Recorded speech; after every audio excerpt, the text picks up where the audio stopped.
안녕하십니까. 제가 박사를 졸업한 이후로 박사라는 소리를 들어보기가 참 오랜만입니다. 그리고 박사보다는 사실 집사라는 표현이 더 좋습니다. 주께서 올라오는 동안에 제가 원래 1시간 정도 전에 도착하기로 했던 기차를 타고 있었는데 기차가 갑자기 섰습니다. 그래서 기도했습니다. 하나님 아버지, 주님께서 원하시는 자리에 저를 보내시는 거면 시간 안에 도착하게 해주세요. 그렇지 않으시면 그냥 세워두세요. 기도했습니다. 네, 정확히 시간에 맞춰서 도착했습니다. 감사드립니다. 사실은 목회자도 아니고 제가 예수님을 정말 영접한 지 4년 정도밖에 안 됐습니다.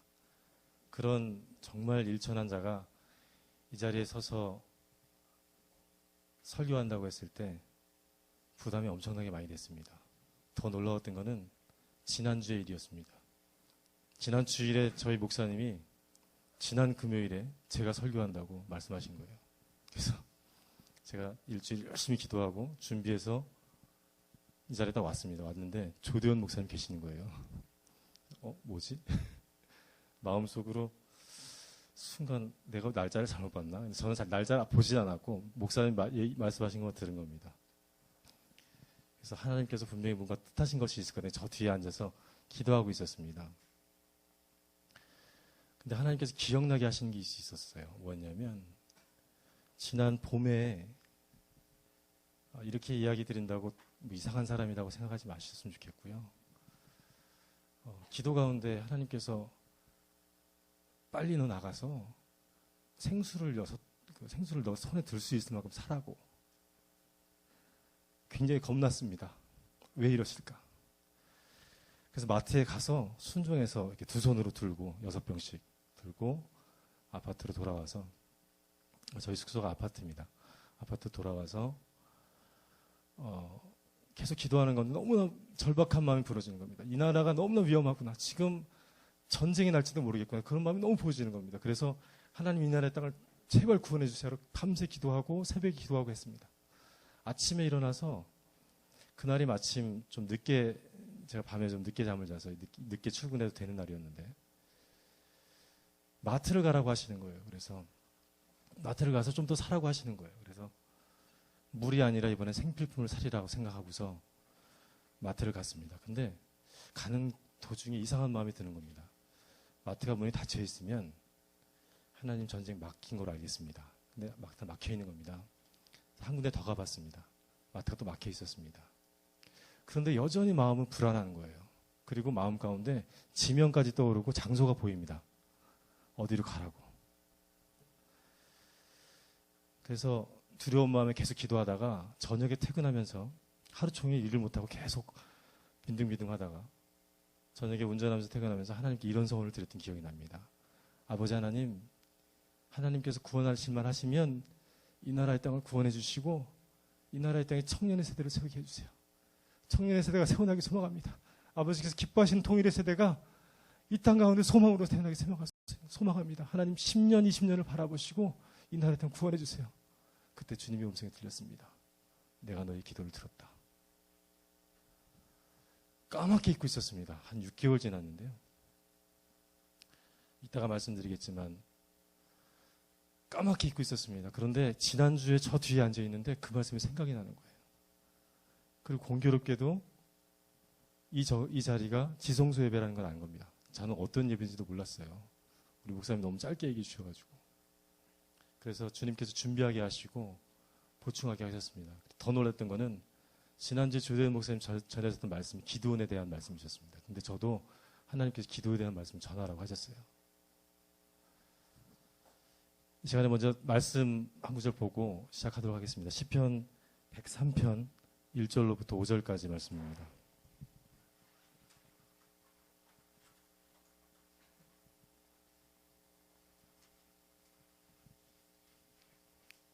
다 같이 읽겠습니다. 내 영혼아 여호와를 송축하라. 내 속에 있는 것들아 다 그의 거룩한 이름을 송축하라. 내 영혼아 여호와를 송축하며 그의 모든 은택을 잊지 말지어다. 그가 내 모든 죄악을 사하시며 내 모든 병을 고치시며 내 생명을 파멸해서 속량하시고 인자와 긍휼로 간을 씌우시며 좋은 것으로 내 소원을 만족하게 하사 내 청춘을 독수리같이 새롭게 하시는도다.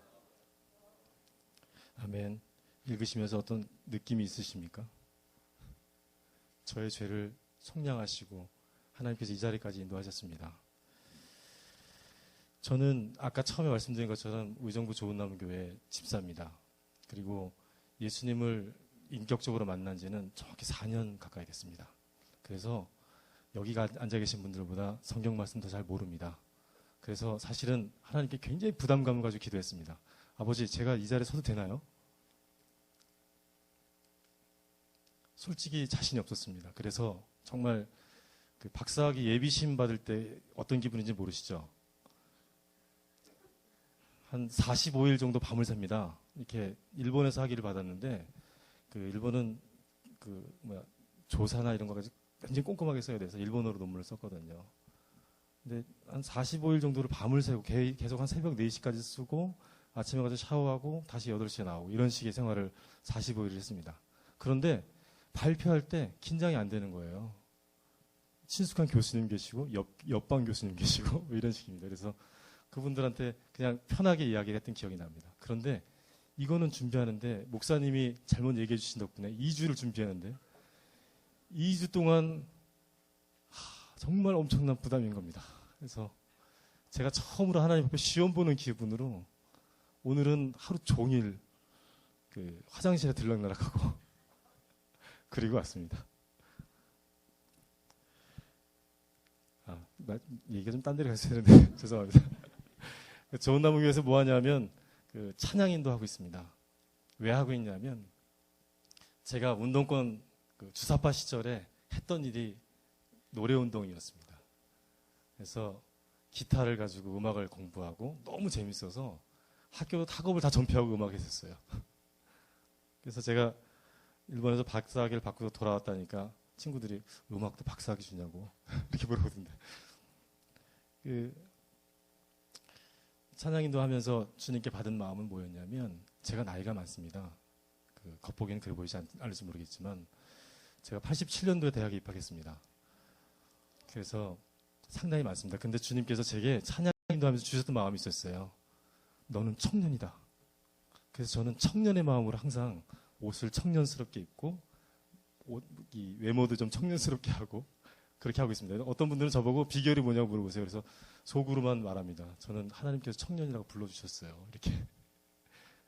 오늘도 올라오면서 복음 그 잡지를 보고 있는데 거기에 보니까 어떤 선교사님이 맨 마지막에 나이 많이 드신 분이 너는 청년이라고 하나님께서 하셨다고 더 밤새고 일하겠다고 이렇게 써 있는 게 있던데 저보고 더 밤새라고 그러시는지 모르겠습니다. 그리고 세 번째 직함은 삼성 전기에 있는 수석 연구원입니다. 이거는 가장 많이 불려지는 이름이고요. 세상적인 관점에서 보면 굉장히 부러워하는 직장입니다. 근데 저는 학교래. 그 회사에서 생활하고 나면 회사에 10년 됐는데 최근에 한 2, 3년 정도는 계속 이런 생활을 했습니다. 그 조치원이라는 동네에서 생활하면서 회사 끝나면은 술도 안 먹고 또 어울리지도 않으니까 그냥 집에 갑니다. 집에 가서 제일 먼저 성경을 핍니다. 그래서 성경을 막 공부하고 있으면 하나님 말씀이 너무 깊이 묵상이 되는 거예요. 그래서 옆방에 같이 사시는 분이 저보고 회사 그만두시고 신학교 가셔야 되는 거 아니냐고. 그래서 저도 기도해 봤습니다. 근데 주님께서 아니라고 하시는 거예요. 그 직장을 너가 거룩하게 지켜야 된다고 얘기하시는 거예요. 굉장히 반항도 해봤습니다. 근데 안 되더라고요. 어느 날은 요한복음 1장을 읽다가 눈물을 펑펑 흘리고 하루 종일 그 생각에 사로잡혀서 하나님께서 그래서 나를 이 장소에 부르셨구나. 요한복음 1장 3장 다 아시죠? 만물이 그로 말미암아 지은 바 되었나니. 삼성전기를 하나님 주셨다고 하시는 거예요. 저한테 부르신 것은 그 가운데 하나님께 영광 돌리는 일을 해라. 그래서 진급하면서도 여러 가지 일이 있었지만 제게 하나님이 처음 만나주셨던 것이 송기철 장로의 그 말씀 치유 집회에서 제가 아마 그 집회 처음일 겁니다. 그 이후에도 없을 겁니다. 저를 지목하시면서 너의 직장의 문제가 해결될 것이다라고 했던 예언으로부터 시작됐습니다. 실제로 그 예언이 있고 나서부터 그게 2008년 12월 22일이었는데 지금 5년이 지난 시점에 정말로 회복이 됐습니다. 그리고 마지막 타이틀이 박사입니다. 사실 저는 하나님이 주신 박사를 함부로 얘기하면 안 되지만 박사가 될 자격이 없는 사람인데 박사가 됐습니다. 대학 시절 동안 3년 반을 제가 87년도에 대학에 입학했을 때는 저희 대학교 구성원이 16,000명인데 11,000명이 운동장에 모여서 데모했었어요. 그게 정의인 줄 알았습니다. 그리고 그 길이 올바른 길이라고 생각했었어요. 그래서 군대에 갔다가 제대하고 나서부터 공부를 시작했는데 3년 반 해야 될 공부를 2년 반 동안 했습니다. 그리고 공부에 대한 소망을, 그때는 하나님 주신 소망인지 몰랐는데 소망을 주셔서 공부를 계속하게 됐습니다. 그리고 지금 이 자리까지 왔습니다. 하나님께서 삼성 전기에 들여보내시려고 공부시켰는지는 잘 모르겠지만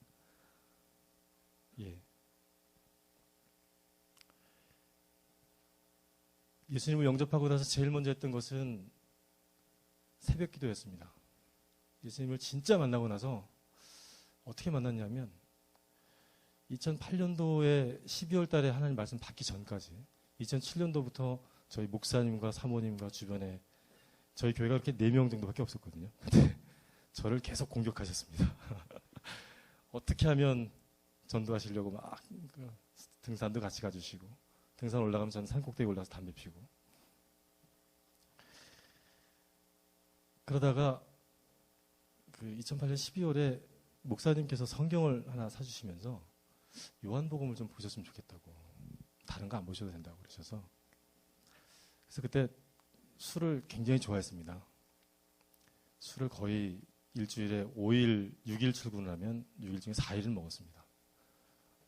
농담 삼아서 월요일은 원래 술 먹는 날이고 뭐 이런 말들 있잖아요. 그렇게 술 먹었습니다. 술을 잔뜩 먹고 밤에 혼자 기숙사에 들어가서 성경책 요한복음 폈습니다. 처음에는 아무런 감흥이 없었어요. 한 일주일 정도 읽는데 그 문장 하나가 확 튀어오르는 거예요. 눈으로 확 튀어오는 겁니다. 깜짝 놀랐습니다. 그래서 이게 뭔가 있다. 그래서 계속 읽었습니다. 그렇게 한 1년을 보내고 나서, 그렇게 한 반년을 보내고 나서 처음으로 무릎 꿇고 기도 한번 했습니다. 어떻게 기도했냐면, 하나님 정말로 살아계시면 아버지 말씀을 가르쳐 주세요. 말씀을 배우기 소망합니다.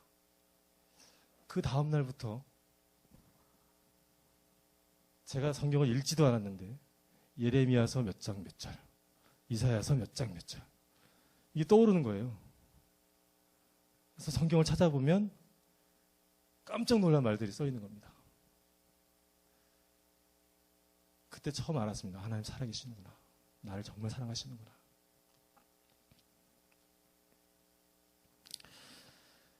얘기가 좀 길었지만 어쨌든 새벽 기도하면서 처음에 받았던 마음이 지저스함에 참여하라는 거였습니다. 그래서 그때가 2009년으로 기억합니다. 2009년 여름에 지저스함에 참여했습니다. 처음 집회였고 그때 횟수는 잘 기억이 안 납니다. 그때 이영희 교수님이 지저스함이가 생기기까지라는 책을 하나 내셨고 그때 제가 이영희 교수님 앞에 가서 서명 받았던 기억이 나요. 목소리 다 쉬어가지고 그리고 그때 샀던 책이 또 김성욱 기자의 부스카는 선정하라 전에 나왔던 책이 있었습니다. 대한민국 적화보고서인가요? 그 책을 샀습니다. 그리고 김성욱 기자한테 사인을 받았었습니다. 적화보고서를 읽으면서 정말 깜짝 놀랐어요. 제가 주사파에 있으면서 그 얘기를 다 할 수는 없지만 시간이 많지 않아서 거기 써 있는 얘기들이 1.1도 틀림없고 그보다 더 많습니다. 그 책 꼭 보세요.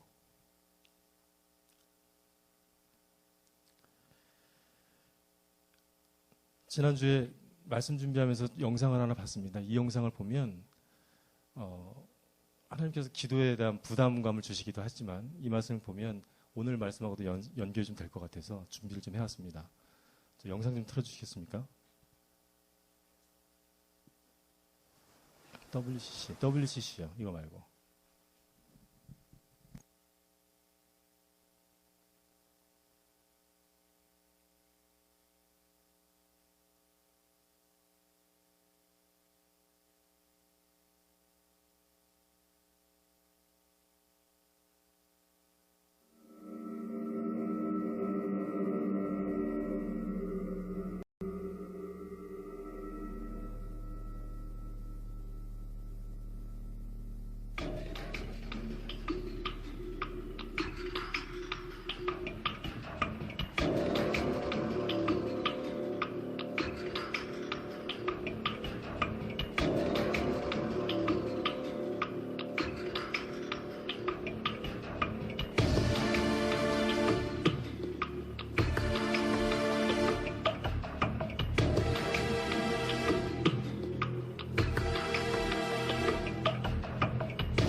전쟁의 그 경험을 똑똑히 배워야 되는 겁니다.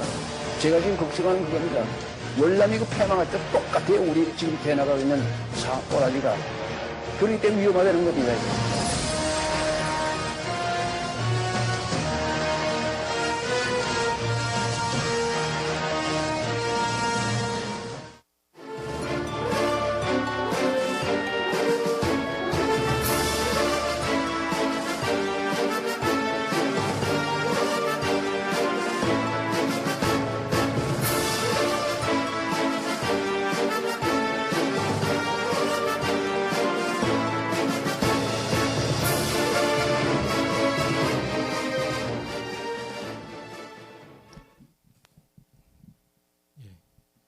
혹시 영상 보신 분 계십니까? 보신 느낌이 어떠십니까?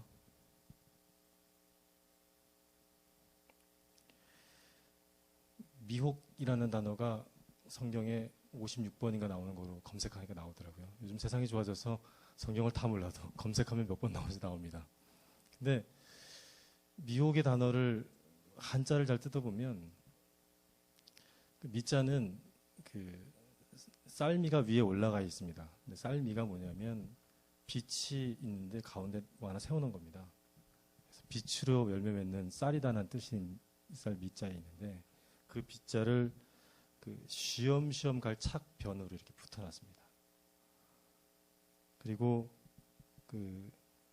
그래서 한문을 연구하시는 분들이 뭐라고 얘기를 해놨냐면 저녁 불빛에 이렇게 보면은 불빛이 비칠 때 이 곡식 나달이 이렇게 흔들리고 있으면 그게 뭘까 이게 궁금해지는 마음이 생깁니다. 그래서 그런 그 저녁에 가멸거리는 그런 희미한 불빛을 이야기하는 걸 미자라고 하고 혹자는 혹시나 하는 혹자에다가 마음 심자가 합쳐진 겁니다. 그래서 혹시나 하는 마음에 들여다보는 마음이 되겠습니다. WCC가 공산주의와 연결되어 있다. 또 WCC가 프리메이슨과 연결되어 있다. 그런데 왜 하필이면 부산일까? 그런 고민 해보셨습니까? 인도에 나가 계신 선교사분 중에 페이스북에 글을 올리시는 분이 계신데 그분 글을 읽고서 알은 사실입니다. 뭐였냐면 주기철 목사님께서 처음으로 신사참배운동 반대할 때 이 땅 가운데 유일하게 반대했던 곳이 있었습니다. 그것이 부산이었습니다. 그래서 그 땅이 6.25 때 낙동강 전선으로 보호받았습니다. 지금 WCC가 부산에서 10월에 그 총회를 하면 공산주의가 그 땅을 밟는 거와 똑같은 겁니다. 마가사는 기도해야 될 때입니다. 지금 한 달도 안 남았습니다. 갑자기 마음이 부어져서 또 공교롭게도 영상이 공산주의 연결이 돼서 주체사상 신봉자들하고 연결이 돼서 영상을 좀 긴 시간 할애해서 보여드렸습니다.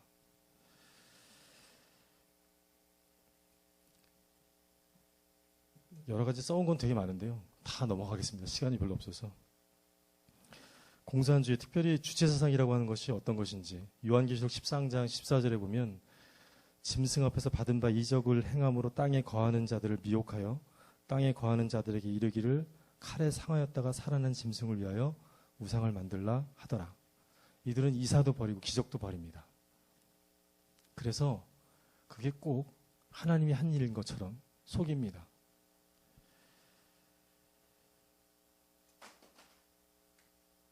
아까 잠깐 보셨지만 공산주의 주장은 한 가지입니다. 사회 정의, 사회 민주를 구현하기 위해서 반대하는 세력은 처결돼야 된다. 그래서 죽인 자가 스탈린의 5천만, 김일성, 김정일, 김정은으로 이어진 3대가 죽인 숫자가 1천만입니다.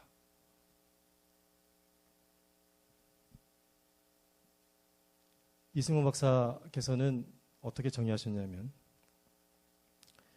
그 봉건 영주가 떠나가서 농토 자유롭게 되는 내가 이제 공산주의다라는 선전을 예전에 해방 이후에 하니까 이승만 목사님께서 어떻게 얘기하셨냐면 공산주의는 군주나 지주가 떠나가고 그 대신에 더 세고 더 큰 공산당이 김일성이 그 자리에 앉아 있는 거다. 그 당시에는 그런 통찰력을 가진 분이 없었습니다. 제가 출신 학교가 인하대학교입니다. 원래는 고등학교 2학년 때면서 총만 받는 학생이었습니다. 전교에서 한 2등하고 그때 제 고등학교 2학년 때 전국 수학경시대가 처음 열렸는데 전국에서 1등 한번 했습니다. 그런데 그거 믿고 공부 안 했습니다. 왜 그런지 아십니까? 당시에는 영어랑 수학만 잘하면 됐어요. 지금은 어떤지 모르겠습니다. 그래서 저는 국사책을 한번 끝까지 보질 않았어요. 그리고 다른 과학책도 한 3분의 1보다 많았습니다. 국영수 합치면 그 점수만 하면 대학 가는 겁니다. 공부할 이유가 뭐가 있겠습니까? 여러분들은 어떻게 공부하셨습니까? 저는 그때 처음 알았습니다. 제가 한 달 동안 독서실에 틀어박혀서 코피 뚝뚝 흘려가며 밤에 새벽 2시 반까지 공부하고 아침에 6시에 일어나서 집에 가서 밥 먹고 그 학교 가는 버스에서 단어장 보고 이러면서 공부했던 시절이 있었는데 그렇게 딱 한 달 하니까 영어 성적이 그 30점, 40점 맞던 영어 실력이 한 달 만에 98점 이렇게 올라가더라고요. 너무 간단한 거였었어요. 지금도 간단합니다, 여러분. 그래서 공부를 안 했습니다. 한 1년 안 하고 고3 때는 이제 저는 특별관리 대상이었어요. 저희 고등학교가 그 1년에 평균 한 20명 정도가 서울대학에 가는 학교였거든요. 전교 2등이면 서울대 갈 학벌이 공부하는 수준이 됐었습니다. 그래서 제 교감 선생님이 저만 보면 막 얼굴 쓰다듬어 주시고 막 이랬습니다. 근데 그때 처음 술, 담배 했습니다. 그게 너무 싫었습니다. 그때 처음 술, 담배 하면서 담배를 그때 처음 피다가 고3 때 걸려가지고 근신도 한번 해봤습니다. 술 먹고 야간 자율학습 때 들어가서 소리 고래고래 지다가 붙잡혀서 교감 선생님 앞에 가서 두 손 들고 그 교감 선생님이 눈물을 흘리시면서 네가 어떻게 이럴 수 있니?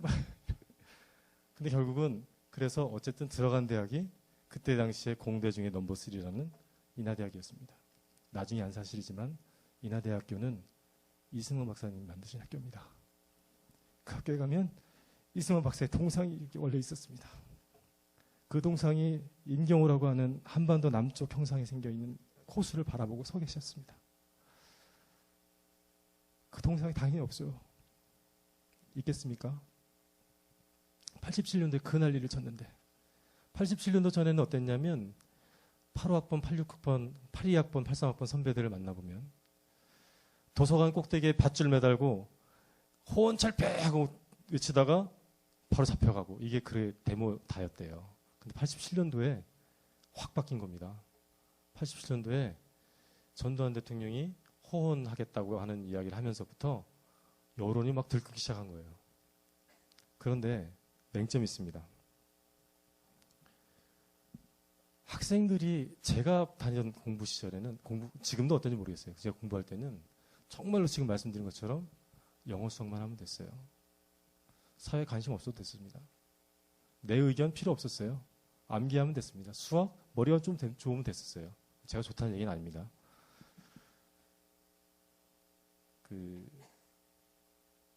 그래서 지금 영상을 또 하나 보여드리겠지만 우리들 자라날 때의 교육 환경이 우리가 그 환경에 접했을 때 호언철폐라는 말 그리고 선배들이 멋지게 앞에 나와서 이 나라가 민주화돼야 됩니다.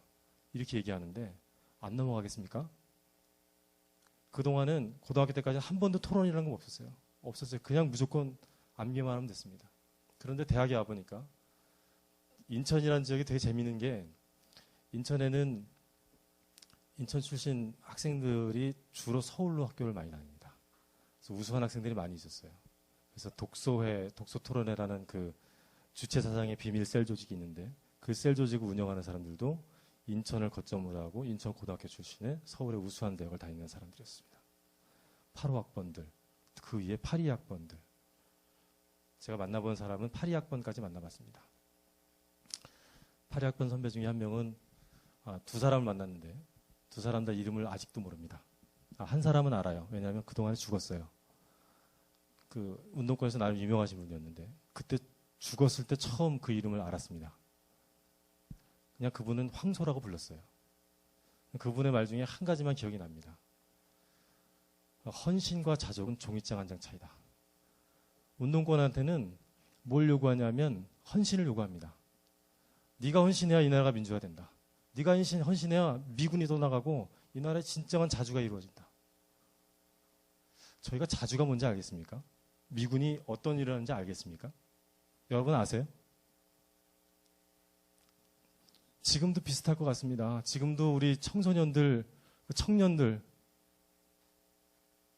미군이 왜 이 나라에 있고 6.25 때 전 세계 유례 없이 왜 미군이 우리나라를 도와줬고 그게 다 이승만 박사의 공로인데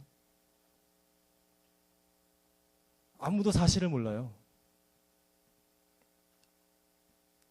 지저스아미에 가서 느꼈던 건 뭐였냐면 제가 운동권을 한 3년 정도 했을 때 학생 운동권의 지도하는 위치에 올라가 있었어요. 그래서 그때 물론 음악도 했었지만 그 집회 시위할 때 앞에 나가서 마이크 잡고 막 선동하는 일도 했었습니다. 그래서 지금도 찬양인들한테 보면 선동하는 것 같아요. 그런데 제가 지금 말씀드린 것처럼 지저스아미에 가서 깜짝 놀랐어요. 지저스아미에 가서 얘기하시는데 설교하시는데 그 하는 방식과 그 전달되는 메시지의 선동 방식이 똑같은 겁니다. 정말 똑같습니다. 진짜 기가 막히게 똑같습니다. 이게 말했던 아까 계시록 말씀 잠깐 읽었지만 13절 14절에 나와 있는 것처럼 예수 그리스도의 그 부활의 능력과 치유의 능력을 본따서 그들이 그렇게 행함으로 군중들의 혹하는 마음을 얻는 겁니다. 그게 미혹의 과정입니다.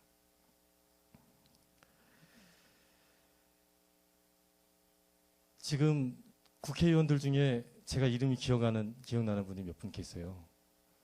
그 88년도에 전국 대학생 협의회인가로 기억하는데 전대협으로 기억하는데 전대협이 있고 그 다음에 서청년이 있었고 여러 가지 이름이 있었죠. 전국 연합 집회라고 해서 연세대학교 노천광장에 갔습니다.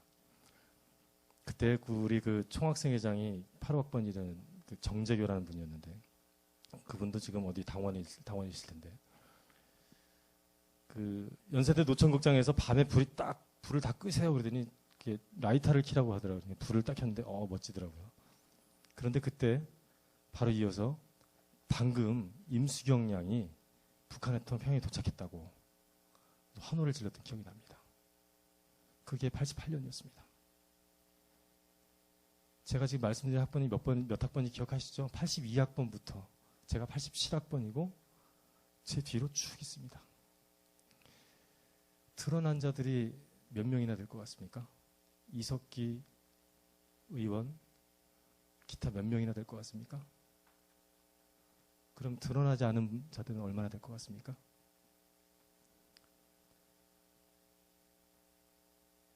저는 지금 옛날 친구들 만나면 두렵습니다. 두려우면서도 한편으로는 그 친구들을 전도하고 싶은 마음이 있습니다. 그래서 페이스북에 친구를 삼고 제가 그런 글도 올 때마다 공유를 해줍니다. 어느 때부턴가 어떤 친구는 기도해달라고 농담 삼아서 던지는 친구도 있습니다. 그런데 그들 대부분이 그 어두움에서 벗어나지 못하고 있습니다. 어두움은 특징이 뭐냐면 어두움 가운데 있으면 빛을 아예 모르고 살아요. 빛으로 나와야 빛이 있는 줄 알아요.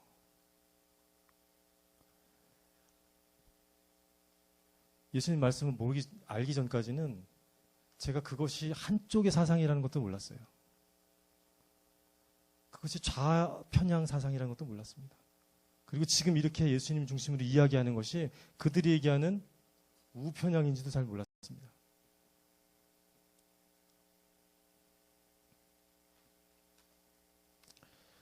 그분들이 사회 곳곳에 배치되어 있습니다. 언제부터 그랬냐? 노태우 정권 다음부터 김대중, 노무현 정권으로 이어지는 그 정권 가운데 수많은 자들이 소위 민주화라는 이름으로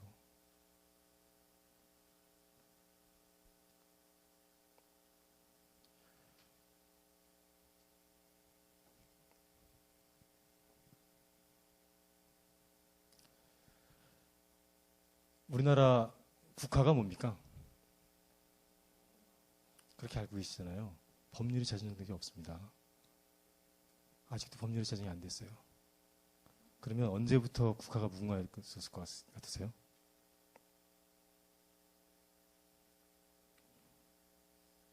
개인적인 궁금증으로 찾아봤습니다. 저는 이승만 박사인 줄 알았어요. 아니더라고요. 재미있는 구절을 찾았습니다. 무궁화는 시리아커스라는 종이고요. 그 종의 이름이 뭐냐면 시리아에서 온 꽃이라는 뜻이랍니다. 그런데 재미있는 거는 우리 민족과 무궁화는 수천 년을 함께 해온 나라꽃입니다. 수천 년입니다. 근데 딱 한 번 아닌 적이 있었습니다. 조선왕조 시대입니다. 조선왕조 때 100꽃을 자신들의 꽃이라고 했다. 뭔가 느껴지지 않으십니까? 이 땅의 사람들은 무궁화를 나라꽃으로 해왔고 신라시대는 당사신이 이 땅에 들어서면서 경주까지 가는 길 내내 담장이 된 무궁화를 보면서 경주에 들어섰습니다. 그들은 이 아름다운 꽃이 금수강산 삼천리에 가득 찬 모습에 감탄했습니다. 또 있습니다. 무궁화는 단군 조선의 건국 이전엔 선사시대에 환나라의 꽃인 환화로 우리 결의와 인연을 맺었고 단군 조선시대에는 훈화, 천지화, 근수 등의 명칭으로 전해져 왔습니다. 알고 계셨습니까? 근데 이 무궁화가 아직까지 국화가 아닙니다. 무궁화의 영어 공식 이름이 뭔지 아십니까? 로즈 오브 샤론이잖아요. 로즈 오브 샤론이 뭐예요? 예수님입니다. 예수님이세요. 신디 제이콥스 목사님이 한국에 오셨다가 택시를 타고 서울 광화문을 지나가시는데 거기 보면은 그 정부 종합청사가 있습니다. 거기에 무궁화가 그려져 있어서 깜짝 놀래가지고 저게 왜 저기 새겨져 있냐고. 옆에 계시던 한국 목사님이 한국 국화라고. 그랬더니 눈물을 흘리시면서 이래서 한국이 하나님께 쓰임받는 나라가 됐구나. 그런 말씀하셨습니다.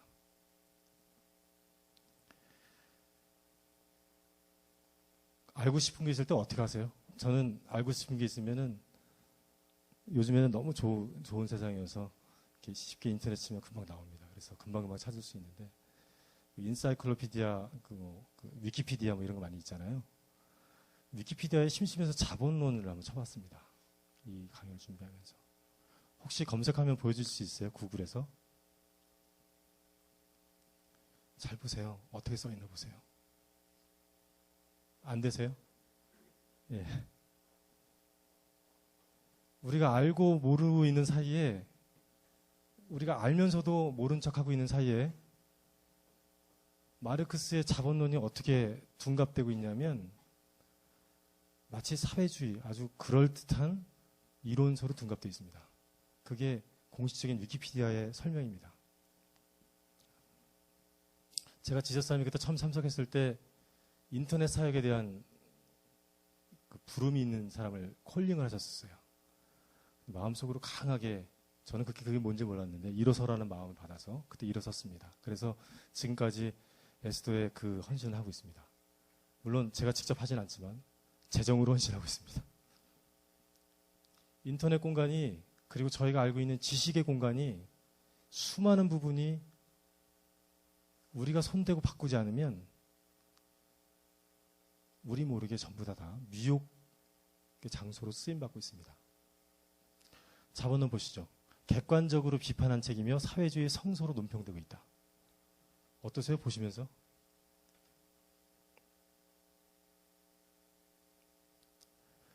예, 이게 지금 구글의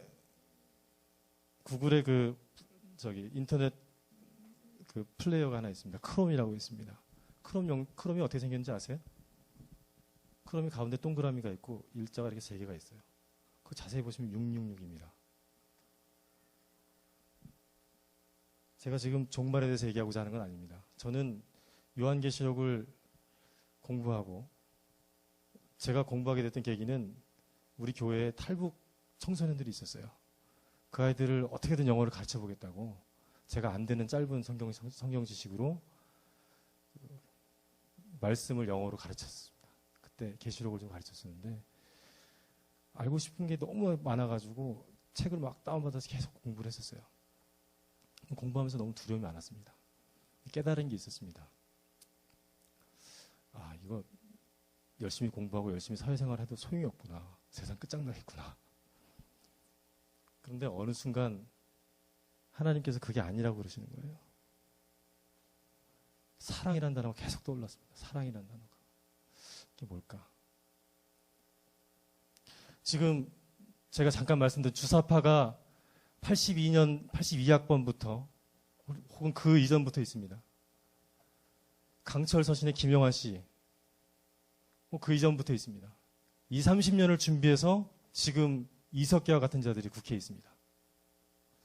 법조계에도 있습니다. 우리가 알게 모르게 교육계, 참교육이 언제 시작된지 아십니까? 참교육이라고 하는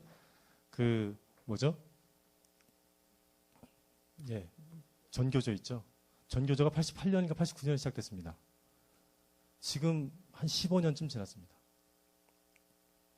지금 어떻게 됐습니까? 원수들은 그렇게 하나씩 준비하고 있어요. 20년, 30년부터 하나씩 다 준비하고 있습니다. 근데 우리는 아무것도 안 하고 있었어요. 제 깨달은 겁니다. 우리는 교육에 대해서 신경 쓰지도 않았고, 청소년들이 어떻게 자라는지도 신경 쓰지 않았고, 오직 아이들이 대학 가는 것만 신경 쓰고 있었고, 대학을 가면 이제 됐어. 그럼 놔둡니다.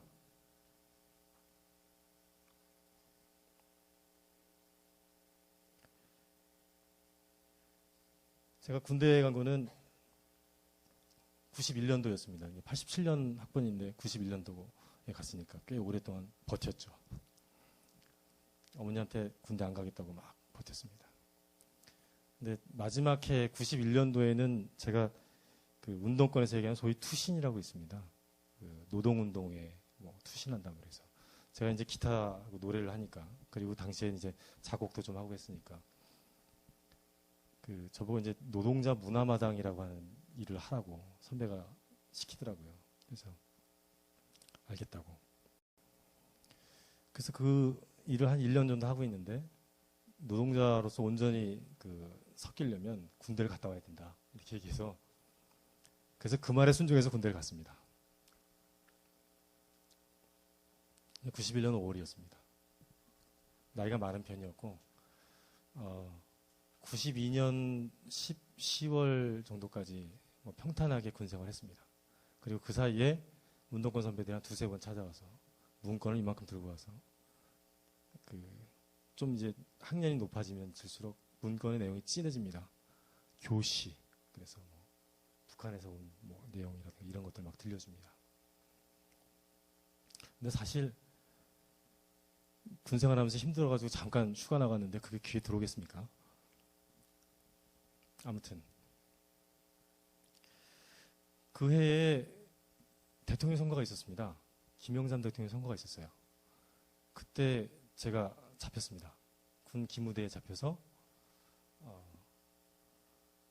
헌병대에서 한 3개월 정도 재판받을 때까지 지냈습니다. 그때에도 저는 그게 나쁜 일을 해서 잡힌 거라고 생각하지 않았었어요. 군대 영창에서 3개월 동안 지내면서 여러 가지 생각이 들더라고요. 저희 동료 군에 있는 친구가 있는데, 군대 영창에 처음 가면 이제 안경을 뺐습니다. 그리고 책도 못 보게 하고 무조건 차려 자세로 이렇게 앉아 있습니다.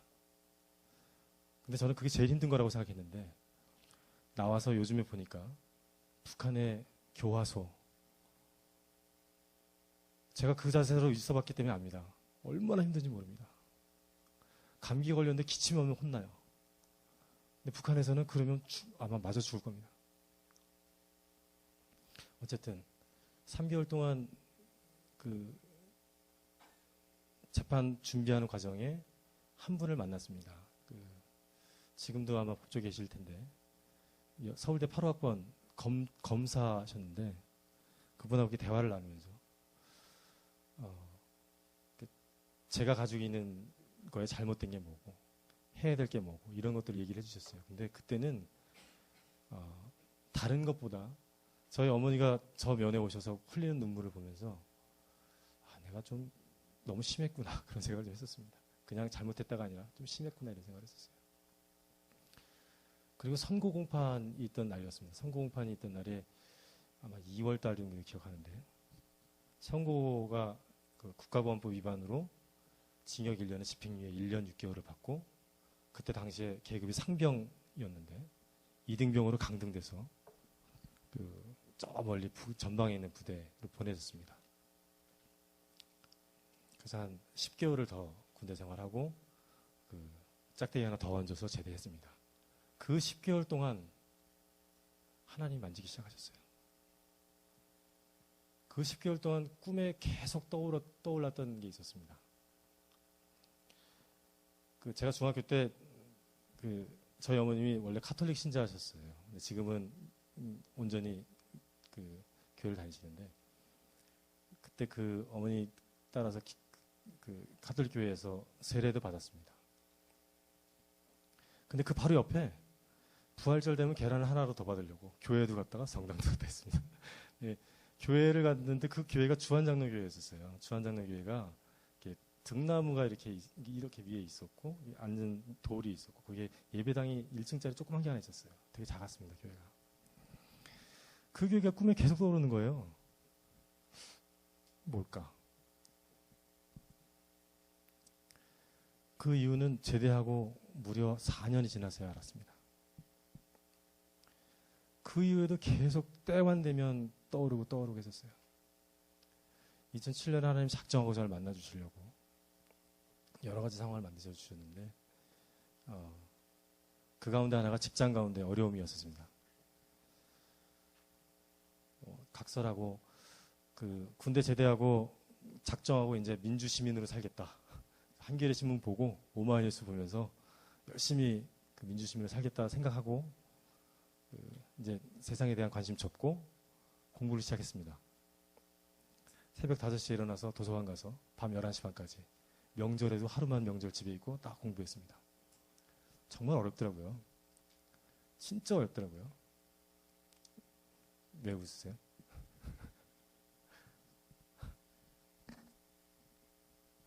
그렇게 공부해서 국가고시도 한번 봤고요. 국가고시 떨어진 걸 보니까 성적이 안 돼서 떨어진 게 아니라 그 해 지원자가 많아서 떨어졌다고 누가 주변에서 그러더라고요. 그래서 이건 길이 아닌가 보다. 그래서 공부를 계속해서 대학원 진학하고, 그리고 대학원 졸업하고 일본까지,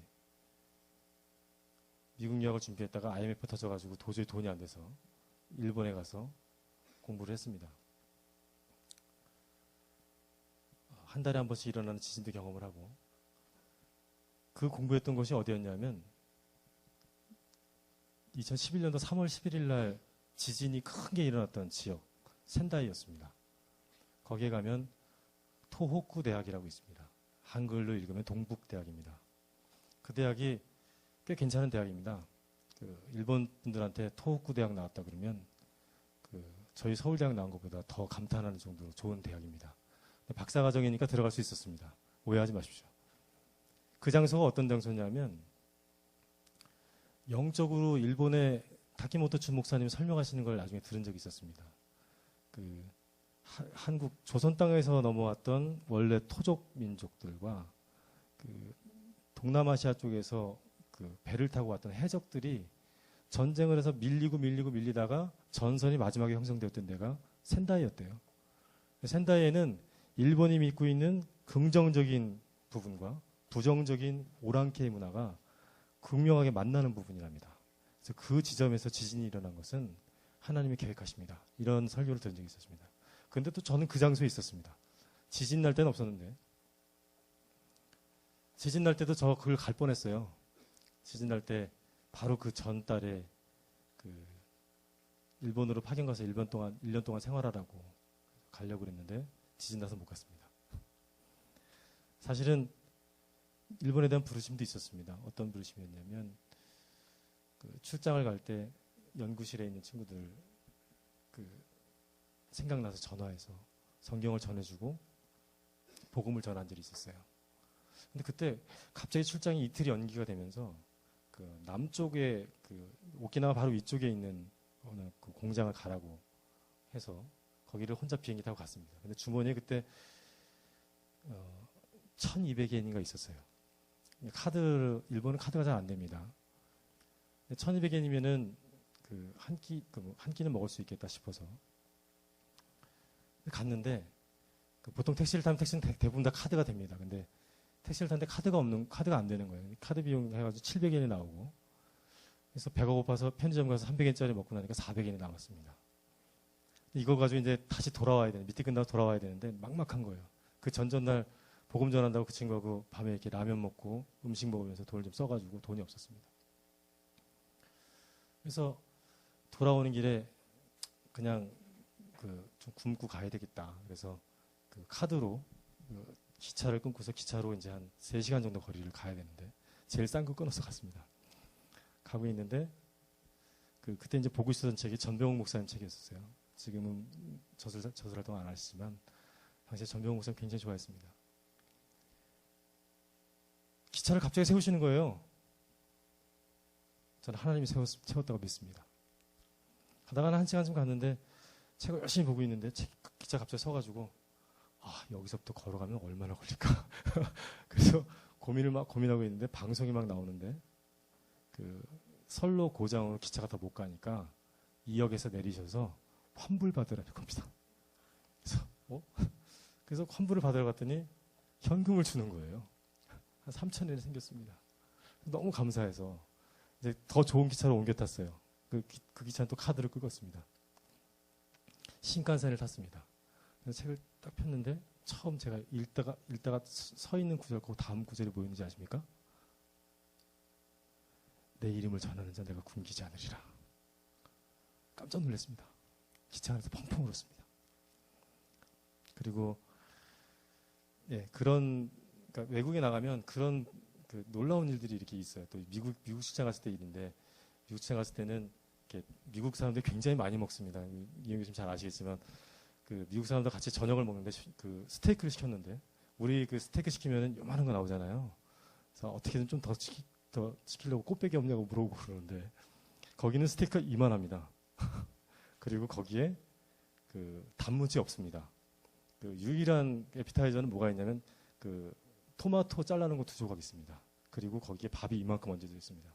저는 그걸 모르고 미국에서 처음 스테이크를 좀 처음 가봤기 때문에 스프를 먼저 시켜야 되지 않냐 그랬더니 다른 사람 아무도 안 시키는 거예요. 10대 명이 있는데 저만 시켰습니다. 근데 스프를 시켰는데 보통 이제 스프 시키면은 요만한 접시에 나오잖아요. 근데 이만한 항아리가 나오는 거예요. 데렉 프레스 목사님 책에 보면은 미국인들에 대한 기도 권면 중에 그런 게 있습니다. 과식의 대한 얘기가 있습니다. 그래서 그게 실감이 됐었어요. 정말 많이 먹는구나 이 사람들. 근데 어쩌다가 이 얘기까지 하게 된지 모르겠는데 그래서 그 큰 고기를 먹으면서 포도주를 이렇게 나눠주는데 포도주를 보통 줄 때 그쪽 가게에서 똑같이 합니다. 호스트 되는 제일 높은 사람한테 먼저 맛을 보인 다음에 괜찮냐고 물어보고 사람들한테 한 잔씩 따라줍니다. 다 따라주니까 안 받을 수 없잖아요. 받았죠. 받았는데 먹고 싶은 거예요.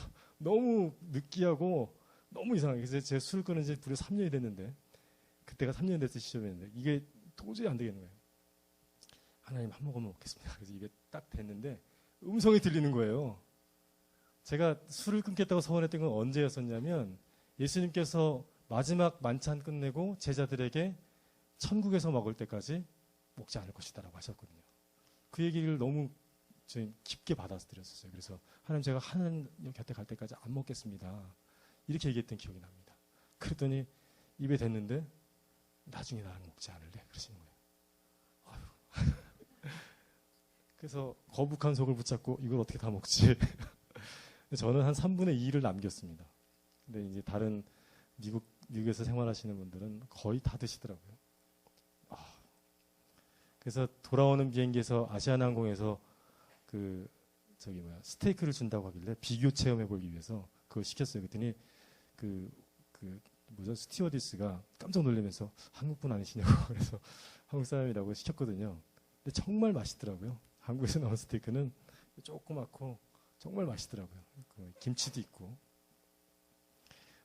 어쨌든 비행기를 타고 하늘에 올라가서 기도하면서 이제 장시간 동안 가면서 술도 안 먹고 하니까 저는 계속 책을 봅니다. 하나님께서 저를 인도하신 다음에 저는 욕심이 생겼어요. 4년밖에 안 됐지만 하나님 저 책 진짜 많이 보고 싶어요. 그래서 초기에는 가피풀에 올라와 있는 책은 무조건 다 샀습니다. 그리고 한번 시리즈를 한번 산 적이 있었어요. 토저 목사님 시리즈를 전권을 다 샀습니다. 그래서 그걸 다 보고 한번 서점에 가서 보니까 디트리 보네프 목사님 책이 두꺼운 게 하나 있어요. 1300페이지 정도 되는 책이 있는데 그 책이 읽으라는 감동이 오는 겁니다. 그래서 주님. 그래서 그거 사서 지난번 미국 출장 갈 때 다 봤습니다. 근데 보는 거예요. 보는데 볼 때는 정말 어떤 느낌이냐면 여러분 어두운 데 다닐 때 후라시 들고 가면은 이렇게 후라시가 비치는 데는 환하게 보이잖아요. 거기 이렇게 보이는 거예요. 그 말씀이 보이고 들리는 거예요. 그런데 그거 지나가면 그게 거기 있었나? 또 있는 겁니다. 그래서 조금이라도 더 간직하려고 또 책을 보고 했습니다. 그래서 금년도 제 목표가 영서 50권, 성경 1독 온전히 보는 거. 그냥 보는 게 아니라 문구마다 묵상하고 하나하나 고민하면서 보는 거. 근데 아직 책은 한 27권 정도 읽었고요. 금년에. 지저스함이 빼고요. 그리고 그 성경은 한 3분의 1 정도밖에 못 읽었습니다. 하나님 저를 부르신 때가 절묘했습니다. 그 어떤 때였냐면 제가 술을 하나님 만나고 술을 끊겠다고 서원했는데 회사 분위기가 바뀌더라고요. 삼성 분위기가 어땠었냐면 강제로 건배 제의하고 강제로 술 먹이고 1차, 2차, 3차까지 가는 분위기였습니다. 그런데 정말 신기하게 그 다음 달부터 이제 술 권하는 거 그만하자. 안 먹는 거 자유롭게 하자. 그러더니 담배도 회사에서 못 피게 하고 지금은 어떠냐면 1차만 하고 1시간 안에 회식 끝내고 가자. 이런 문화가 막 퍼져 있습니다. 그래서 지난주에 사실 여기 오기 바로 전날에 삼성전자의 전무님하고 임원분들 한 7, 8분 모인 자리에서 큰 자리에서 발표를 하고 나서 그 회식 자리에 갔었습니다. 근데 그분들이 저를 부르세요. 저 앞에 가서 이제 당연히 이제 높은 분이니까 무릎을 꿇고 저한테 술을 따라주시려고 하시길래 저 술 안 먹습니다.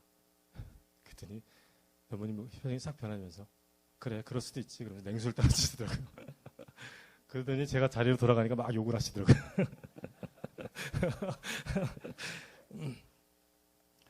그 시간이 좀 많이 됐는데 사실 준비한 말씀이 있었습니다. 제가 그 말씀 전하는 사람은 아니지만 하나님께서 이 말은 꼭 전해라고 해서 가져왔던 말씀이 있었습니다. 교육에 대한 말씀. 그래서 보여드리려고 했던 영상이 있었는데 그거는 그냥 말로만 설명하겠습니다. 뭐냐면 우리 교육이 진짜 바뀌어야 됩니다.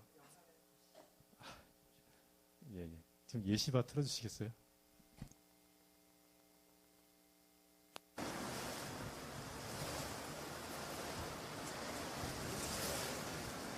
예시반은 유태인의 전통 학습기관이다.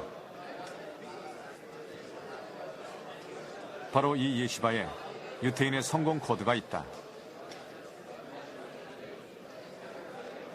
무엇보다 매우 시끄럽다.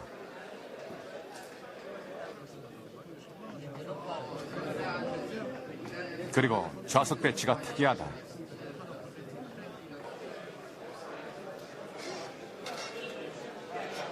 두 사람 이상이 함께 앉도록 되어 있다.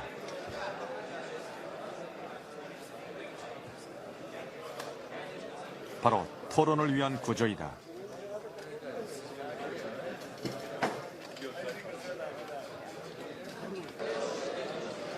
(2000년) 전부터 유태인이 사는 곳 어디든 예시바가 있었다. 주로 탈무드를 공부하러 온 학생들은 질문과 토론을 통해 해답을 얻는다. 처음 본 사람들도 스스럼 없이 서로 질문하고 의견을 나눈다. It means that he can join and anybody can join your subject too. It doesn't matter. In general, we study in pairs, so every day we study together, and the idea being that we can, through discussion, we sharpen each other's arguments. But in general, other people will walk over and bring up their ideas, and we'll discuss it with them as well. That means anybody can improve their idea. Yeah. But this tells us about bananas. It's me. 질문과 토론을 통한 유태인의 공부. אז מה יצא? מה הוא מבין? שבו מוחזקות שמה, שהם שניהם מוחזקים. 이 예시반은 유태인에게 공부란 무엇인지를 분명히 보여준다.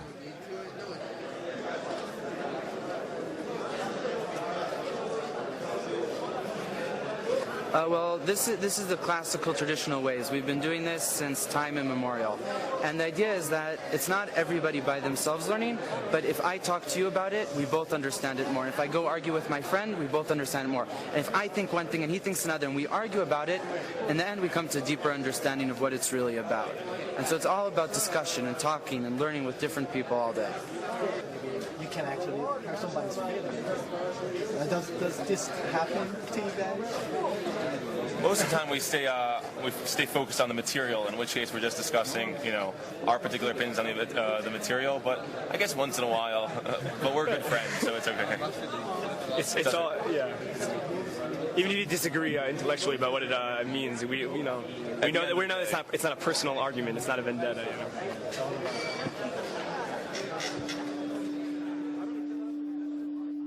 단순한 학습 기술이 아닌 사고방식을 강조하는 유태인의 공부. 이것은 오늘날 그들의 저력이 되었다.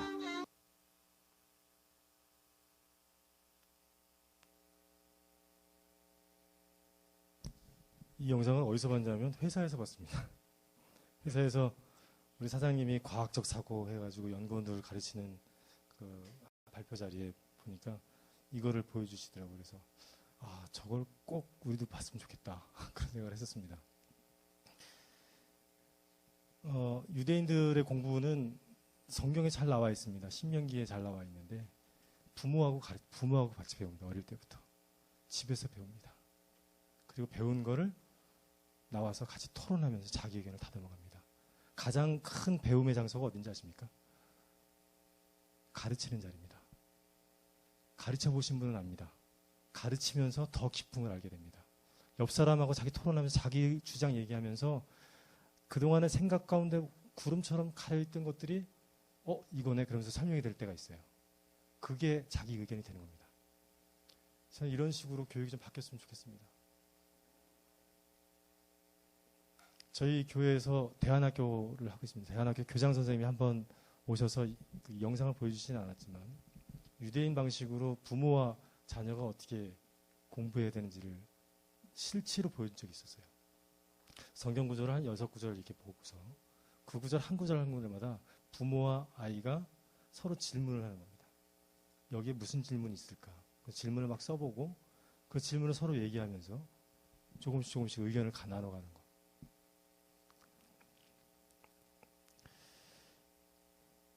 예, 그 시간이 많이 지나서 더 많이 말씀드리긴 좀 어렵고요.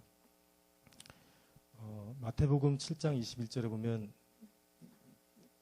이런 말씀이 있습니다. 나더러 주여 주여 하는 자마다 다 천국에 들어갈 것이 아니요 다만 하늘에 계신 내 아버지의 뜻대로 행하는 자라야 들어가리라.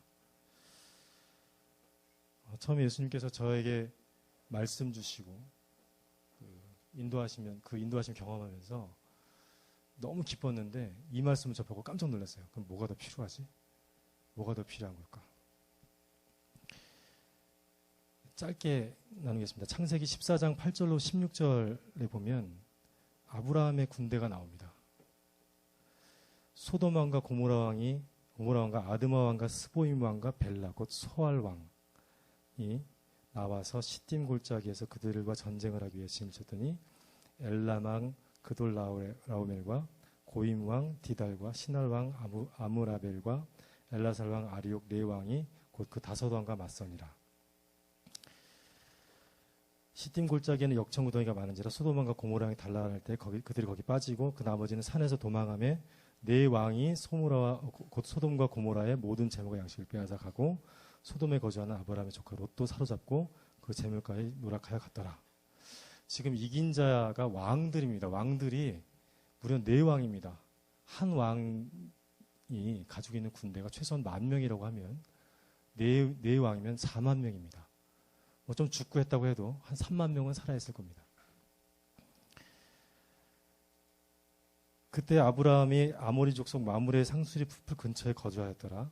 마므레는 에스골의 형제요 또 아넬의 형제라. 이들은 아브라함과 동명한 사람이에요. 그 다음 구절이 중요합니다. 아브라함이 그의 조카가 사로잡혔음을 듣고 집에서 길리고 훈련된 자 318명을 거느리고 단까지 쫓아가서 그와 그의 가신들이 나뉘어 밤에 그들을 쳐부수고 다메섹 왼편 호바까지 쫓아가 모든 빼앗겼던 재물과 자기의 조카 롯과 그의 재물과 또 부녀와 친척을 다 찾아왔더라. 다 찾아왔습니다. 이게 성경에 처음 나온 하나님의 군대에 대한 표현입니다. 이 구절에는 아브라함과 함께 하신 하나님이 계셨고 또 하나님이 선택하신 아브라함이 있었습니다. 그리고 아브라함이 집에서 길리고 훈련시킨 318명의 병사가 있었습니다. 비슷한 구절이 있습니다.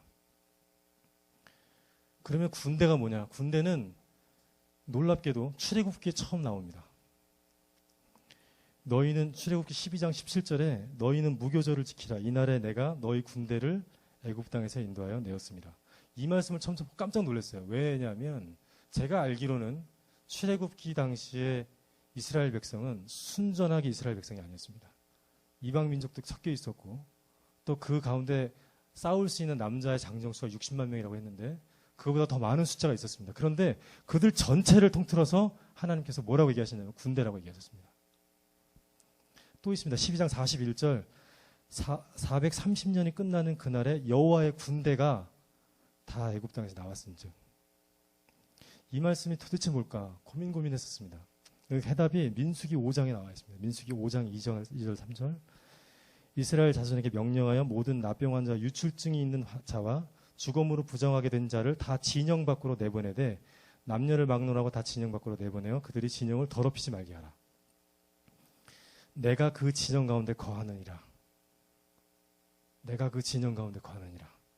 영어로 Where I dwell among them. 하나님이 인간이 만든 지성소에 거하시는 것이 아니라 하나님이 정한 진영에 거하십니다. 신명기 23장 14절 이는 내 하나님 여호와께서 너를 구원하시고 적군을 내게 넘기시려고 내 진영 중에 행하심이라. 그러므로 내 진영을 거룩히 하라. 그리하면 내게서 불결한 것을 보시지 않으므로 너를 떠나지 아니하시리라. 하나님이 함께 계신 곳이 군대입니다. 하나님이 함께 계시고 있으면 이 자리도 하나님께서 군대라고 인정해 주십니다. 그러면 여호와께서 기뻐하시는 아브라함과 같은 군사는 어떤 군사냐? 갈렙과 같은 자입니다. 갈렙은 정말 놀랍습니다. 갈렙이 처음 정탐하러 갔을 때 나이가 40세였습니다. 그때 수많은 지파들의 그 12명의 그 대표자들 그리고 그 지파 구성원들이 그 장정만 60만이라고 했으니까 엄청난 숫자입니다. 그들이 다 갔다 와서 다 안 된다고 할 때 여호수아는 모세와 함께 했던 자입니다. 그래서 능히 그럴 수 있다고 봅니다. 물론 당연한 건 아니지만 갈렙이 정말 놀랍습니다. 갈렙이 뭐라고 얘기하냐면 갈렙이 모세 앞에서 백성을 조용히 하고 이르되 우리가 곧 올라가서 그 땅을 취하자 능히 이기리라. 그런데 그 땅이 어떤 땅인지 뒤에 설명이 나옵니다. 여호수아서 14장 11절로 12절까지 가면 85세가 된 갈렙이 나옵니다. 85세입니다. 모세가 나를 보내던 날과 같이 오늘도 내가 여전히 강건하니 내 힘이 그때나 지금이나 같아서 싸움이나 출입에 감당할 수 있으니 그날에 여호와께서 말씀하신 이 산지를 지금 내게 주소서. 당신도 그날에 들으셨거니와 그곳에는 아낙 사람이 있고 그 성읍들은 크고 견고할지라도 여호와께서 나와 함께 하시면 내가 여호와께서 말씀하신 대로 그들을 쫓아내리이다. 이어서 15장 13절부터 17절까지 보면 갈렙이 쫓아낸 자들에 대한 설명이 있습니다. 여호와께서 여호수아에게 명령하신 대로 여호수아가 기랏 아르바 곧 헤브론을 유다 자손 중에서 분기수로 여분네 아들 갈렙에게 주었으니 아르바는 아낙의 아버지였더라. 아낙이 뭔지 아십니까? 거인 족속입니다. 갈렙이 거기서 아낙의 소생 그 세 아들 곧 세세와 아히만과 달레를 쫓아내었고 거기서 올라가서 드빌 주문을 쳤는데 드빌의 본 이름은 기랏 세벨이라. 갈렙이 말하기를 기랏 세벨을 쳐서 그것을 점령하는 자에게는 내 딸 악사를 아내로 주리라 하였더니 갈렙이하고 그나스의 아들인 운니엘이 그것을 점령하였으므로 갈렙이 그의 딸 악사를 그에게 아내로 주었더라. 어딘가 많이 닮은 것 같지 않으세요? 다윗이 점령 전쟁할 때 꼭 이런 모습으로 나왔었잖아요. 갈렙은 40세의 때나 85세의 때나 두려움이 없었습니다. 그가 취한 땅은 아낙 자손의 땅이었다고 했습니다. 아낙 자손은 키가 크고 장대하며 모두가 다 거인이었던 자들입니다. 그러면 그 땅 가운데 가장 힘 있는 자들이었기 때문에 가장 좋은 땅을 차지하고 있었을 거예요. 가장 좋은 땅이었기 때문에 갈렙은 하나님께서 주심을 믿고 그 땅에 지키고 있는 자들이 가장 위험함에도 불구하고 자신 있게 주님 나가겠습니다. 나갔던 겁니다. 반면에 여호와께서 안타까워하시는 군사에 대한 모습이 나옵니다. 사사기서 1장의 19절로부터 30절, 33절까지 쭉 이어지는 말씀들을 보면은 하나같이 한글 성경에는 쫓아내지 못함에 쫓아내지 아니하였더라, 쫓아내지 못함에 쫓아내지 못하였으므로 이렇게 나옵니다. 그런데 영어 성경을 보면 재밌습니다. 영어 성경이 뭐라고 내겠냐면 did not drive out입니다. drive them out. 그 뜻은 뭐냐면 내가 쫓아내는 겁니다. 드라이브가 내가 쫓아내야 되는 겁니다. 무슨 얘기인지 아십니까? 갈렙은 자기가 쫓아낸 겁니다. 그런데 다른 자손들은 쫓아내지 못했습니다. 사사기 18장에 보면 그때까지도 단 자손이 땅을 얻지 못했다고 했었어요. 그게 언제냐면 이 여호수아가 약속했던 그때부터 무려 한 200몇 년이 지난 때입니다. 그때까지도 땅이 없었어요. 왜? 여호와의 사자가 책망합니다. 사사기 2장 2절로 3절.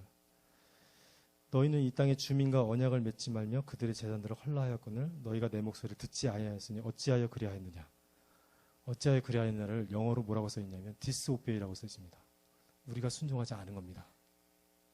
하나님이 약속하셨는데 그 자손들이 그 땅에 나아가지 않은 겁니다. 그게 순종이 아닌 겁니다.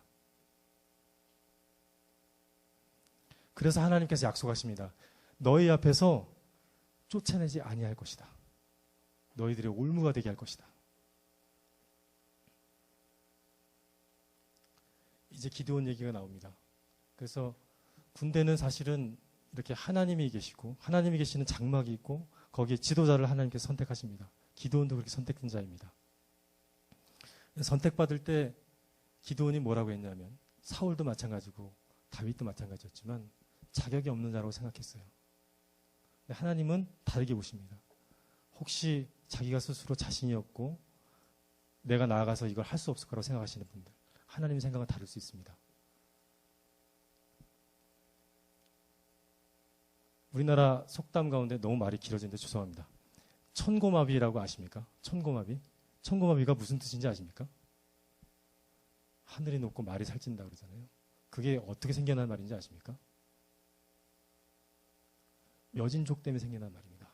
여진족이 북방에서 가을이 되면 말을 살찌워가지고 이 땅을 노략질하러 온 겁니다. 그래서 천고마비라는 말은 사실은 이 땅 가운데 사는 백성들한테는 눈물의 말입니다. 똑같은 미디안 군대가 지금 이스라엘을 똑같이 노략질하고 있는 겁니다. 그래서 그때 기드온을 세워서 군사를 소집합니다. 오늘의 포인트는 갈렙도 물론 갈렙이지만 사실은 이 군대에 있습니다. 318명의 군대 그리고 기드온의 300군대 그들의 조건에 대한 이야기를 좀 하고자 합니다. 군대 처음에 콜링했을 때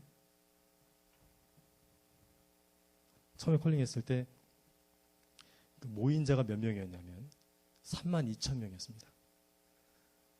그때 당시에 미디안 족속들의 병사의 숫자가 몇 명이었냐면 요 뒤에 8장 사사기 8장에 나오는데 미디안 군사가 13만 5천 명, 13만 5천 명이었습니다.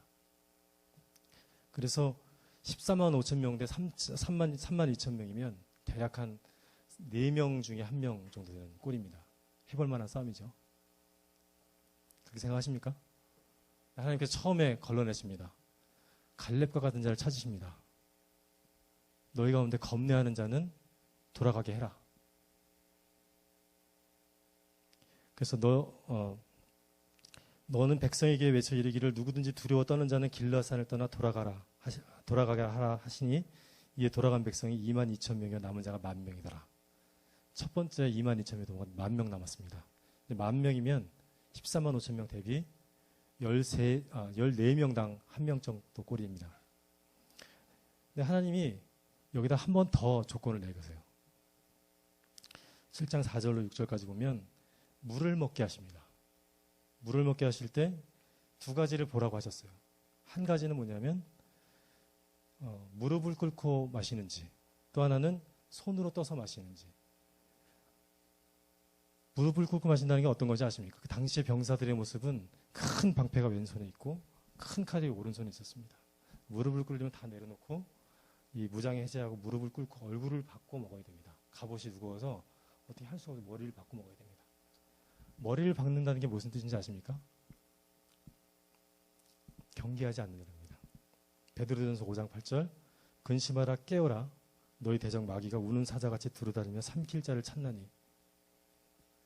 이 말씀이 왜 떠올랐냐면 머리를 박고 사주를 보지 않는다는 것은 원수들의 공격에 그냥 노출되는 거예요. 제가 직장 생활하면서 그렇습니다. 제가 직장 생활하면서 지금 직장에 일이 많이 회복이 돼서 굉장히 바쁩니다. 막 그 회사에 나가면 그 제가 대해야 되는 커스터머만 한 7, 8개 되고 메일이 막 200통씩 와 있고 막 이렇습니다. 근데 그 일을 하다 보면 저도 모르게 제 의에 빠져요. 막 쓰면서 이렇게 하면 잘 될 것 같은데. 그게 제가 얼굴을 박는 겁니다. 그 일에. 저를 하나님께서 그곳에 부르신 것은 하나님께서 영광 받으시기 위해서 보내신 것인데 저는 그곳에서 제가 제 일을 하겠다고 나서고 있는 겁니다. 여러분은 혹시 어떠십니까? 여러분 주일이나 쉬는 날 어떻게 보내세요? 공휴일 어떻게 보내세요? 얼마 전에 한글날이었는데 한글날 어떻게 보내셨습니까? 기도하셨습니까? 보통 쉬는 날 되면 안 합니다. 쉬는 날 쉬게 하실 때, 물 마시게 하실 때 머리를 받고 마시면 탈락입니다. 반대로 손으로 떠서 먹은 자들은 어떻게 먹었는지 영어 성경에 뭐라고 되어 있냐면 손이 어떻게 표현되어 있냐면 A cupped hand입니다. A cupped hand라는 건 한 손으로 먹었다는 거예요. 방패는 놔두고 한 손으로 칼만 내려놓고 물을 떠서 사방 보면서 이렇게 먹은 거예요. 이 먹으면 사방에 물 튑니다. 옆에 있는 사람 기분 나쁘죠? 그 자들이 선택받았습니다. 그 자들이 300명이었습니다.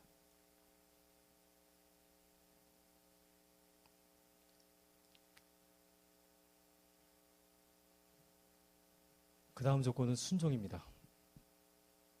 이제 300명이 됐습니다. 300명이면 13만 5천 명 대비 300명입니다. 450명을 혼자서 감당해야 되는 전쟁입니다. 남았을 때 떠나가면서 물을 이렇게 먹던 자들이 교만한 자들 아니겠습니까? 그들이 뭐라고 했겠습니까? 그들이 그 군사를 보면서 뭐라고 했겠습니까? 쟤들 가자마자 다 죽을 거라고, 우리가 잘 된 거라고 뭐 이러면서 그런 얘기 하지 않았겠습니까? 여러분이면 어떻게 했습니까? 하나님의 방식은 또 놀랍습니다. 칼을 안 들고요. 7장 20절 세대 100명씩 세 부대로 나눠서 나팔을 불며 항아리를 부수고 왼손에 횃불을 들고 오른손에 나팔을 들고 불어 외쳤다. 그게 답니다. 전쟁터에 나가서 밤에 몰래 잠입해가지고 칼로 쳐 죽여도 모자랄 텐데 400명을 죽여야 되는데 근데 기드온이 명령한 건 하나님이 명령하신 건 뭐냐면 왼손에는 횃불을 들고 오른손에는 나팔을 들라고 돼 있어요. 그리고 항아리를 깨고 나팔을 막 불려고 했습니다. 이게 무슨 의미가 있는지 아십니까? 이사야서 41장 10절에 보면 하나님께서 오른손으로 너를 붙들리라고 하는 말이 나옵니다. 왼손은 불입니다. 하나님의 손을 붙잡는 겁니다. 왼손은 하나님의 손을 붙잡고 오른손은 나팔입니다. 찬양입니다. 여호사밧의 군대가 그 수많은 군사를 찬양만으로 물리쳤던 것처럼 기드온의 군대도 똑같이 찬양으로 450대 1의 군대를 무너뜨린 겁니다. 남은 자들이 있었습니다. 원수들 가운데 남은 자들이 있었습니다.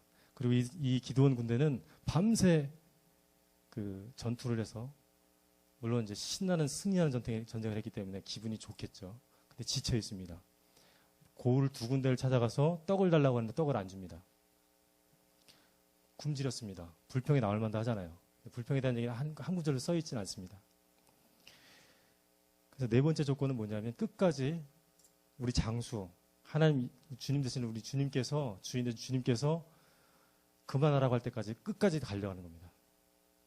예수님께서는 새벽에 밤에 가리지 않으시고 하나님이 부르시는 자리마다 기도하러 가시고 또 치유하러 가시고 또 밤에 혼자 산에 올라서 기도하시고 잠이 모자라서 출렁이는 배 안에서 주무시고 하셨던 분입니다. 그런 순종. 사사기 8장 4절에 기드온과 그와 함께 앉아 300명이 요단강에 이르러 건너고 비록 피곤하나 추격하며 그 결과 마지막에 파이널은 칼 가지고 싸웁니다. 8장 10절로 11절까지 보면 그 남은 15,000명 가량은 그들을 따라와서 거기에 있더라. 그들을 어떻게 했냐면 온 진영을 격파하니라가 맨 마지막에 끝납니다. 온 진영이 영어로 인타이어 아미입니다. 진멸한 겁니다. 50대 1로 육박전한 겁니다. 밤새고 밥 다 굶어가면서 그렇게 싸운 겁니다.